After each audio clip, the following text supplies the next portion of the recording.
जय श्री श्याम जय हारे के सहारे खाटू श्याम देवाय नमो नमः। आज जिनका भी जन्मदिन है उनको बहुत बहुत जन्मदिन की शुभकामनाएं। और जो कोई डिप्रेशन या ऐसा महसूस कर रहा है कि संसार में उनका कोई नहीं है, तो उनका संसार में श्याम है और इतने सारे भारत के लोग हैं, ये सब इनके अपने हैं।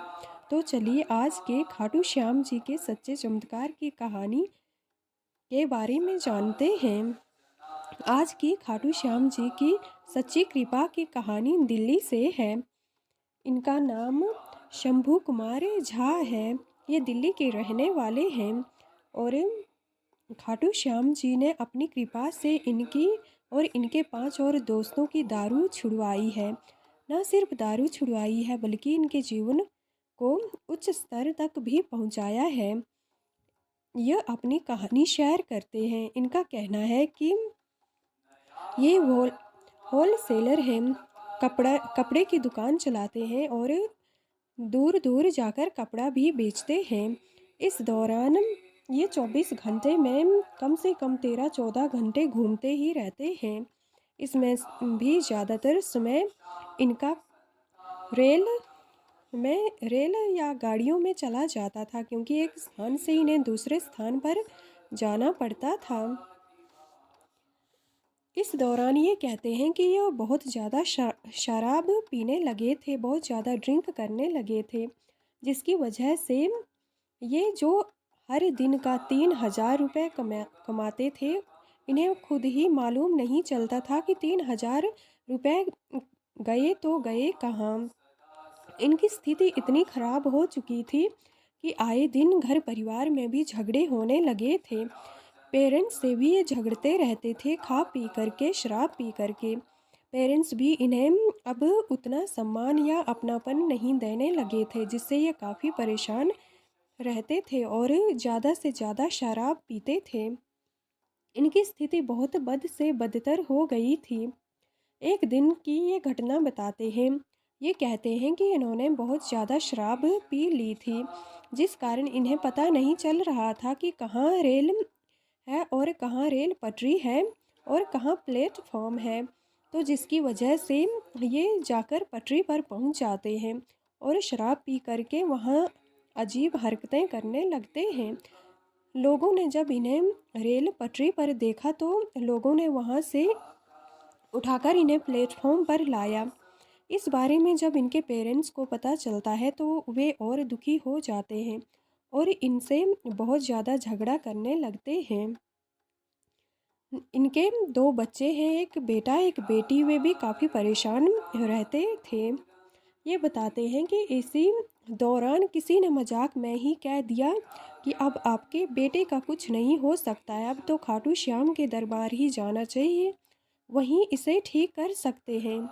और ये कहते हैं कि इनके पेरेंट्स ने इस बात को दिल पर ले लिया, क्योंकि ऐसा नहीं था कि इन्हें कोई अच्छा खासा काम नहीं था या ये अच्छा खासा नहीं कमाते थे।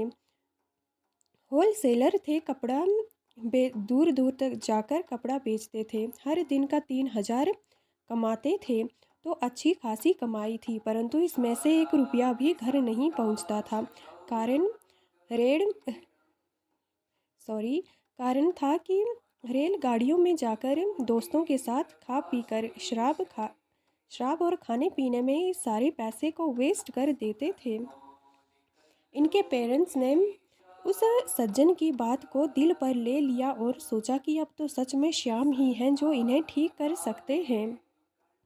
तभी ये कहते हैं कि ये बताते हैं कि इनके पेरेंट्स ने श्याम से आने की अर्जी लगा दी, पर ये कहते हैं कि सौभाग्यवंश पहले इन्हें वृंदावन जाने का सौभाग्य मिला और वहाँ जाने के बाद थोड़ा इनकी स्थिति में सुधार आया। उन्होंने थोड़ी शराब पीनी कम कर दी और स्थिति में भी थोड़ा सुधार आया। इसके बाद ये कहते हैं कि 1 महीने बाद ही खाटू श्याम जाने का सौभाग्य भी इन्हें प्राप्त हुआ। जैसे ही ये सौभाग्य मिला तो ये खाटू श्याम जाते हैं। यहाँ जाने के बाद ये बताते हैं कि इन्हें शराब पीने का मन ही नहीं रहा। इतना ही नहीं, ये अंडा खाते थे, मीट मछली जो कुछ भी ये सेवन करते थे,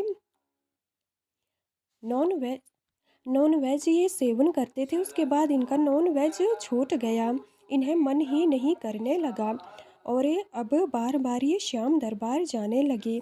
इतना ही नहीं, ये बताते हैं कि इसके बाद जब से इन्होंने शराब छोड़ी 2 सालों में इन्होंने 4 से 5 लाख रुपए बचा लिया और इनका काम भी इसके बाद बहुत अच्छा चलने लगा। श्याम की कृपा से ये बताते हैं ज़मीन जायदाद भी का काम भी बन गया। कहीं से इन्हें ज़मीन जायदाद मिल गई। इतना ही नहीं, इन्होंने वहाँ पर एक प्लॉट भी बनवा लिया जहाँ से ये अपना अच्छा काम करने लगे। ये बताते हैं कि इनके दोस्त 4-5 जो इनके साथ शराब की लत में हमेशा मगन रहते थे या इनके हालत देखने लायक नहीं होते थे, ये उन्हें भी दरबार ले गए और उसके बाद श्याम की कृपा से उनका भी न सिर्फ शराब पीना छूट गया बल्कि अंडा, मीट, मछली जो कुछ भी नॉन वेज ये खाते थे वह सब छूट गया और उनकी भी स्थिति में बहुत ज़्यादा सुधार आया। यह सब ये कहते हैं कि श्याम की ही कृपा थी। इसी दौरान का एक और इंसिडेंट ये शेयर करते हैं। ये कहते हैं कि एक बार मैं खाटू श्याम के दरबार गया था, तभी वहाँ पर एक आर्मी अफसर मिलते हैं। वे अपनी कहानी बताते हैं कि मुझे शराब की बहुत ज़्यादा लत लग गई थी और मैं आर्मी के रूल एंड रेगुलेशन के अगेंस्ट जाकर बहुत ज़्यादा शराब पीता था, जिसकी वजह से आर्मी के सारे रूल मैंने तोड़ दिए और आर्मी में जो मेरी ड्यूटी थी मैं उसे भी अच्छी तरह से नहीं निभा पा रहा था, जिसकी वजह से वहाँ से मुझे नौकरी से निकाल दिया और मेरी स्थिति उसके बाद और भी बुरी हो गई क्योंकि नौकरी छूट जाने के बाद अब मेरे पास कोई काम नहीं था, तो मैं शराब में और ज़्यादा लत रहने लगा, जिसकी वजह से किसी ने उनके आसपास के किसी अपने ने बोला कि हमने सुना है कि कोई खाटू श्याम जी का दरबार है, वहाँ जाने से लोगों के बड़े बड़े रोग भी ठीक होते हैं और कई लोगों ने शराब भी छोड़ी है, तो आपको वहाँ जाना चाहिए। तो वो बताते हैं कि वो आर्मी अफसर वहीं खाटू श्याम आते हैं और उसके बाद उनकी भी शराब छूटती है और ये दोनों तब ये शंभू झा अपनी भी उनसे कहानी शेयर करते हैं कि हाँ, मेरे भी कुछ ऐसे ही हालात थे। जब से यहाँ आया हूँ शराब ही नहीं बल्कि नॉन वेज भी छूट गया है। ये इनके जीवन की एक सच्ची कहानी है। तभी ये शंभू झा कहते हैं कि खाटू श्याम जी तो त्रिलोकीनाथ हैं। जब से त्रिलोकीनाथ खाटू श्याम जी ने हाथ पकड़ा है, किसी चीज़ की कोई कमी नहीं छोड़ी है। मेरे पास तो उनके लिए देने के लिए कुछ भी नहीं है, बस आंसू के सिवाय कुछ भी नहीं है। आंसू ही हैं जो उन्हें अर्पित कर सकता हूँ, बाकी कुछ नहीं है। सब कुछ उनका ही दिया हुआ है। आज मेरी स्थिति और मेरे परिवार की जो अच्छी स्थिति है सब इन्हीं की कृपा है, क्योंकि मेरे पास ऐसा कुछ भी नहीं था जिससे मैं परिवार और अपने बच्चों का पालन पोषण कर पाता। जबकि मैं तो अपने बुरी शराब की लतों की वजह से अपने परिवार को डुबो रहा था, परंतु खाटू श्याम की कृपा से आज मेरा जीवन जन्नत की तरह बदल चुका है। किसी चीज़ की ना सिर्फ कमी रही है बल्कि बुरी आदतों से भी छुटकारा मिला है। अभिषेक सोनी मध्य प्रदेश के रहने वाले हैं। मध्य प्रदेश के विदिशा में इनका घर परिवार है और वहाँ पर एक भव्य खाटू श्याम जी का मंदिर भी है, जहाँ पर ये हमेशा आते जाते रहते हैं और कई बार खाटू दरबार भी आते हैं। ये बताते हैं कि 2011 में ये पहली बार श्याम से जुड़े थे, परंतु इनके जीवन में खाटू श्याम जी की आस्था 2015 के बाद और ज़्यादा बन चुकी है, क्योंकि इनके अभिषेक बताते हैं कि 2015 की बात है, तब इनके दरबार में जो विदिशा में खाटू श्याम जी का दरबार है वहाँ पर 2 श्याम भक्त आते हैं और वे बताते हैं कि 8 सालों से इनकी कोख सूनी है और यहाँ आकर मन्नत मांगते हैं और अगले साल इनको संतान की प्राप्ति होती है। ऐसी ही विदिशा के ही दरबार में खाटू श्याम जी की कृपा से एक और दंपति को कई सालों बाद संतान की प्राप्ति हुई थी। ये कहानी ये शेयर करते हैं। अभिषेक कहते हैं कि तब से इनकी आस्था दुगनी चौगनी हो चुकी है और ये कई प्रेमियों को लेकर खाटू श्याम जी के दरबार आते हैं। विदिशा में श्याम परिवार से इनका ग्रुप या यूं कहें कि और भक्त हैं जो भजन कीर्तन के लिए इकट्ठे होते हैं। खाटू श्याम की सच्ची कृपा की कहानी एक हरियाणा से है। हरियाणा के भिवानी क्षेत्र से है।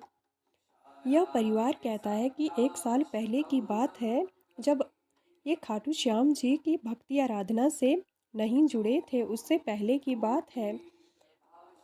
और इनके घर में इनको कोई बच्चा नहीं था, तो मन में ये तमन्ना थी कि कभी तो संतान प्राप्ति होगी या बेटा होगा।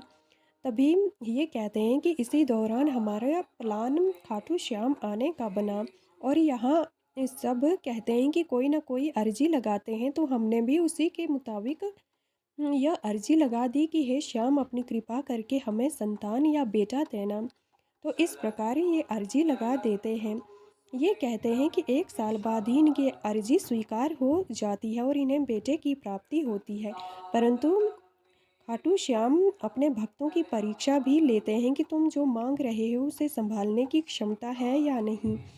ये कहते हैं कि इन्हें बेटा तो हो गया, परंतु उसकी टांग में प्रॉब्लम थी, जिसकी वजह से वो अपंगता का शिकार या दिव्यांग के रूप में जन्म लिया, जिसकी वजह से ये लोग परेशान तो नहीं थे, क्योंकि इन्हें श्याम पर पूरा भरोसा था और इतने लंबे समय के बाद संतान या बेटा हुआ था तो उसकी खुशी थी। पर जब इनका बेटा 6 महीने या 1 साल का हुआ तो पैर काम नहीं कर रहा था। तब इन्हें मालूम चला कि यह दिव्यांग है, तो उसे लेकर हॉस्पिटल जाते हैं। डॉक्टर्स बोलते हैं कि यह दिव्यांग ही रहेगा, ये कभी ठीक नहीं होगा, इसे ऐसे ही रहना होगा, आपको बचपन से इसे इसी प्रकार चलना सिखाना होगा। तो ये कहते हैं नहीं, ऐसा नहीं हो सकता है, कोई तो इसका इलाज होगा। परंतु डॉक्टर मना कर देते हैं कि इसका कोई इलाज नहीं है, ये दिव्यांग ही रहेगा।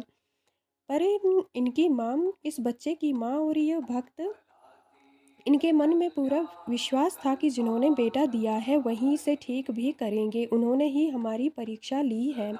तो अब हम दोबारा से श्याम के दरबार जाएंगे और वहाँ से इसके ठीक होने के लिए मन्नत मांगेंगे।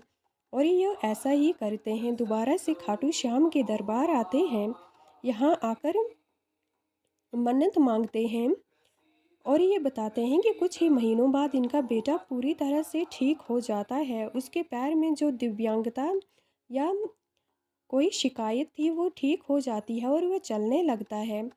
फिर ये दोबारा से डॉक्टर के पास जाते हैं कि यह क्या कुछ समय के लिए ठीक हुआ है या अभी भी प्रॉब्लम है। तो डॉक्टर रिपोर्ट निकालते हैं, तो रिपोर्ट पूरी तरह से साफ आती है, इसमें कोई भी प्रॉब्लम नहीं दिख रही थी। यह कहते हैं कि उसके बाद से हमारा विश्वास और बढ़ गया और हम तीसरी बार श्याम के दरबार उन्हें धन्यवाद देने के लिए आते हैं। इसके बाद तो हमारा आना जाना लगा ही रहता है। एक खाटू श्याम जी का नागपुर का ताली कीर्तन ग्रुप है। ये भक्त आसपास के घरों में या जो भी इन्हें बुलाते हैं निःशुल्क वहाँ पर ताली कीर्तन की सेवा देते हैं। इनका कहना है कि इनके पास एक ढोलक होती है और इनका 7, 8, 10, 12 लोगों का ग्रुप है और ये सभी मिलकर तालियां बजाते हैं और खाटू श्याम जी के भजन कीर्तन करते हैं। आज तक इन्होंने 150 कीर्तन किए हैं। अगर आप भी कोई निःशुल्क सेवा लेना चाहते हो तो इनके साथ जुड़ सकते हैं या इन्हें अपने घर पर बुलवाकर कीर्तन करवा सकते हैं।